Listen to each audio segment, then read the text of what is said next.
कर्नाटकच्या अंगलीमधून निघालेले माऊलींचे अश्व आता अलंकापुरीत दाखल झाले। हरिनामाच्या गजरात माऊलींच्या मानाचे अश्व अलंकापुरी नगरीमध्ये दाखल झाले। यावेळी मोठ्या उत्साहात त्यांचं स्वागत करण्यात आलं। पुणे महापालिकेच्या आरोग्य विभागानं विविध उपाययोजना हाती घेतल्यात। पालखी सोहळ्यानिमित्त वारकऱ्यांच्या आरोग्याची काळजी घेण्यासाठी उपाययोजना करण्यात आल्यात। यामध्ये शासकीय आणि खासगी रुग्णालयातील 10% रुग्णशय्या आरक्षित ठेवण्यात आल्या आहेत।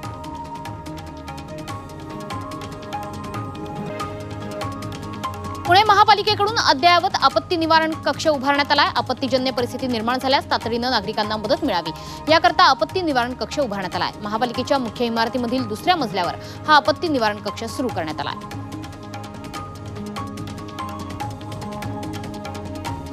माऊलींचा पालखी सोहळा आज आहे आणि या सोहळ्यासाठी राज्याच्या कानाकोपऱ्यातून वारकरी अलंकापुरीत दाखल झालेत। भाविक पवित्र इंद्रायणी नदीमध्ये स्नान करून माऊलींच्या दर्शनासाठी जात आहेत।